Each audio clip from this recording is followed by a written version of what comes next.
Welcome to another video. The Wild CEO here, Colin Stucker, founder CEO, Wild Foods Co., superfood ingredients company based out of Austin, Texas. What is processed food? You hear, don't eat processed food. Don't eat processed refined food. But a lot of people don't know what that means. And there's a lot of things that are actually processed and refined that might be okay to eat. And there's a lot of things that are processed and refined that might seem like it's health food, and it's really not. I want to just clarify some of the definitions here about the different foods. And I'm going to kind of go over 5 foods that you might not know the full picture of, and you might not know whether it really is good or bad, right? So let's get into 5 processed and refined foods and what that actually means and what the story is on each of these specific foods.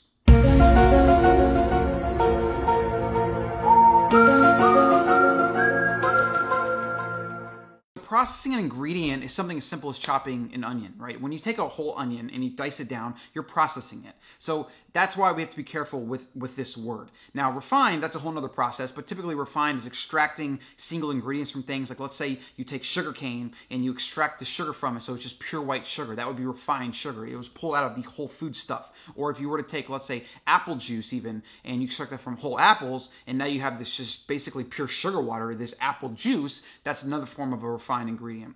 And so when you get something that's processed and refined, there's not really a definition here. I know there's probably some foods that are better examples of this than others, but usually that term, processed and refined, is kind of reserved for like grains and foods that are like each ingredient is super extracted and refined, and then it's put together and processed into a single thing, like bread, for example, or a bar or cereal, things like that, right? It's basically manufactured food. You take a bunch of refined ingredients that are extracted from things and you put it together to create this Frankenstein food, right? And that's what you could probably call processed refined food, like cereal, breads, bagels, things like that, that require a massive amount of processing and refining to get into an edible product. And so when you put those two together, and a lot of times it's grain-containing products, like you want to stay away from it. Or it could even be these like prepackaged meals or TV dinners where every single thing in there, even the meat is probably has a whole refining or processing process that it gets to this thin piece of manufactured beef sausage thing, or like it doesn't resemble real food. The more it's detached from nature and detached from the raw state, like for example, a whole chicken versus like a chicken nugget. Whole chicken, bing, and chicken nugget, bing. Okay, big difference, right? So in fact, that's a good one to start with. Number 1 is going to be whole protein versus a protein piece. Let's just call it a protein piece. Don't know what else to call it. So if I got a whole organic air-chilled chicken, I pop that baby in the oven and I roast it golden brown, and I take it off and I carve up the different parts. I got the dark meat, the white meat, I got everything, right? And then I eat that. That's gonna be okay, right? Buy a quality chicken and cook it yourself and use some salt, and that's pretty much it. And it's one ingredient. The only ingredient is chicken. And that's good, right? That's not a processed refined food. That's a raw ingredient that you took and you cooked at home and then you ate it. Now take a chicken nugget or like a fish stick, which is, one ingredient is fish or chicken, maybe, because they take like one part of a chicken or one part of a chicken thigh or whatever, and they process it down to remove just the meat, get rid of all the bones, and then that meat is, washed or baked or cooked or done, or a lot of times done all these things, right? And then it's ground up and then it spits out of a machine, so it's just like very consistent chicken-like paste. In fact, if you look at how they make McDonald's chicken nuggets, it'll make you want to vomit. And then you take that and, like, let's say it's chicken nugget or a French fry, for example. You take this meat thing and you drop it in a fryer, and so that cooks. Or maybe you batter it first, or like you roll into a ball and then you cover it in a processed refined grain batter that has who knows how many ingredients in it. And then you drop that in a fryer of like crap vegetable oil or shortening or whatever they use in these big industrial fryers. And then you have it spit out as a food. That's how far we've come in our modern food environment. That's the process of the average food, goes through this huge mechanical process. And that doesn't even account for like how the actual animal lived or what it was fed or any of those things. We've been duped, we've been lied to, we've been led astray. It's like when doctors used to recommend cigarettes and everyone smoked because we didn't understand the dangers, and then we started picking up on the dangers and things changed slowly, because I still walk down here in the Domain and find people blowing smoke in my face, and I want to punch them in the face for their own good and for my own good. You got to get off the processed refined food. And so the first would be the protein. Now let's go to number 2, which is going to be something that a lot of people think is actually healthy, and it's not at all. Number 2 is fruit juice. Fruit juice somehow has been marketed as natural and good for you because there's antioxidants. But if you look at how much sugar is in a bottle of fruit juice or apple juice or orange juice, it usually has as much as a can of Coca-Cola. And this whole juice fasting thing, in fact, I'm gonna do a whole video about how it's the biggest scam ever. Juice fasting, filling your body with pure sugar, it's not fasting, and it's not getting you any metabolic advantages. I can promise you that. Then you get into the thing of fruit and fructose, which is the #1 contributor to obesity in this country, according to a lot of doctors. Luswig has a bunch of research about how bad fructose is and how it causes insulin resistance and things like that. And so I won't really go down the rabbit hole, but in general, the more sugar, you contain, which is 50% fructose, like a gram of actual table sugar is sucrose, and it contains fructose and glucose. And the fructose, because it goes straight to the liver in your body, usually fills up the liver really quick, and then when there's no place else it can be converted, it goes immediately to store as fat. And that's where you get like fatty liver, and that's where you get insulin resistance and all these things that happen. Sugar, whether it's from fruit or whether it's from sugar cane or organic coconut sugar or whatever, it's still sugar. And it has a lot of fructose. Honey has a lot of fructose even, and that's why I'm not super keen on honey. I mean, like a little bit here and there is not a big deal, but just putting honey in everything because it's natural, complete utter nonsense. Agave for a while had a little bit of fame because, it was, I don't even know how they made it sound healthy, but it's like 90% fructose. It's like literally pure poison for your body. So don't put agave in anything, please. Fruit juice, scam. No fiber because you're drinking it, and fiber tends to slow the absorption and the uptick of sugar and insulin and whatever in your body. And that's how humans would have eaten food, because there's always going to be fiber around anything in nature that has carbs in it. I mean, aside from honey, honey's the one exception.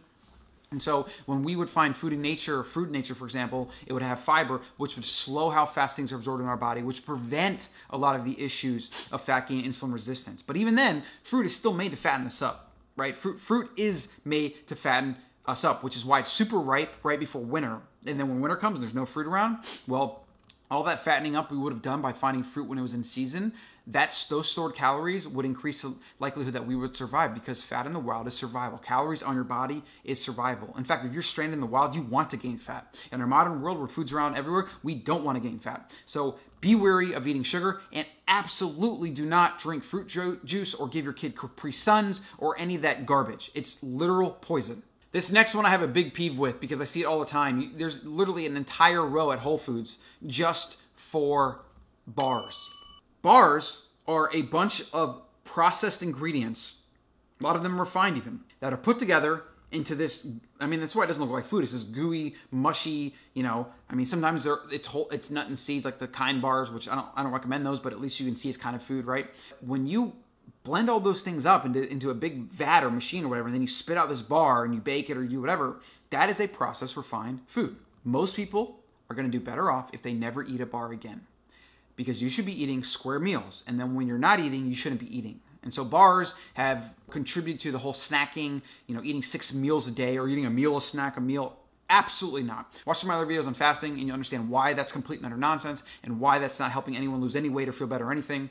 But aside from that, bars are usually heavily processed. They almost always contain sweetener because nobody buys bars anymore if they don't taste good, right? So they're always containing sugar or coconut nectar or dates or something, and they're just not good for you. They're just not. Like even the nut bars, what do they do to those nuts? Do they roast the nuts? Roasted nuts usually have pro-inflammatory omega-6s that are even oxidized because they've been heated. Bars, processed food, no. All right, the last thing on the processed refined food list that you see often, and Michael Pollan wrote a whole book about it. I believe the book is called Cooked. It's about how at first the corporations created canned food, and they basically process food for us. Instead of going and getting raw vegetables, we could get green beans in a can, or raw pineapple or whatever. And that still is a big part of the food industry. But now what you're seeing is people want convenience. They want ready-to-eat, pre-cooked foods. And so now the corporations are more and more cooking our foods for us. And that's either going to be in the form of restaurant food, or it's going to be corporations making like little meals in a box, like soups and things like that, or in a can, or ready-to-eat containers, or like these little curry packet things that you can basically microwave, and all this kind of stuff that is not doing us any favors, even when good ingredients are used. Because again, when things go on either in a kitchen or at a corporation in some big factory, the things that they're doing to try to cut costs and improve efficiency almost always sacrifices quality to the end consumer. So they take some of the real food quality out of the food every single time it's processed in batch, or it's fried in batch, or the ingredients they use, or the salt they use, or the oils they use, or whatever they use. They're always trying to, because profit's the motive, they're always trying to save money and make more money. You as a consumer are going to be paying the price of your health. So when you let corporations and restaurants cook for you, almost without exception, there's some restaurants that do things like home cooking style that do it really well. They use butter and they don't use crap oils, things like that. I mean, those do exist, but they are the exception rather than the rule. The rule is when you let corporations or restaurants cook your food for you, which means they're processing it, they're refining it, and then they're cooking it using heat or whatever, and then they're serving it to you, you're usually going to pay a health cost. And that's why I remember a few years ago, I told a friend of mine who ate out a lot that you can't be long-term healthy if you're eating out of restaurants. And I, even today, stand by that assertion with even more vehemence, okay? He didn't like hearing that because he was a chronic eating out person, and he didn't really like the idea that he wasn't going to be able to be healthy. He's actually since then started cooking more, which is great, but it just, it's a reality. Like, if you rely on restaurant food, even if you're, eating lower carb or like buying the higher quality stuff at restaurants, whatever, you can't control all the variables. You don't know the salt they're using. You don't know the fat they're frying in. You don't know the ingredients they're getting and if they're stored well, or if they're even expired. Like, the amount of things that go on in kitchens or even in corporations and food manufacturing would probably blow your mind, right? We've seen the documentaries on what happens to animals. Same thing is true, whether it's vegetables, or whether it's spices, or whether it's, a TV dinner, or a curry dish, or a sauce, or green beans, or whatever. You can't know what happens. And when you trust those that have a profit motive with your health, well, their profit lies in taking away from your health. I mean, I got to figure out a catchy way to say that, but that's basically what it is. There is profit in making you more unhealthy when you buy food from restaurants and corporations, because when they make more profit, it's because they're cutting corners and they're cutting quality, and you pay the price. So guys, I hope this video was useful. If you have any ideas about other things I should have included, or that you want to include, leave it comments below. Foods that you think are really processed that we should avoid. Or, in fact, here's a really good one, a bonus one, real quick. All these fake keto, paleo foods that are basically like prepackaged baked things, like they might have good ingredients, and I even fall victim to these at times because it's tasty, it's ready to eat, whatever, it's super simple. But again, there's a reason I usually don't feel that great when I eat a lot of these, right? Because I'm paying a health cost when a company is cooking and preparing my food for me. And that's why we've taken a completely different stance at Wild Foods. We try to get the rawest, realest ingredients and keep the integrity of those ingredients, and then sell them to people so that they can prepare at home their own recipes from these ingredients, and they can control every single variable. Leave comments below, guys. Let me know. What are your thoughts on this? What are some other things that you see as these fake health foods that are really just refined processed foods? And, anything else, comment below. Thanks for watching.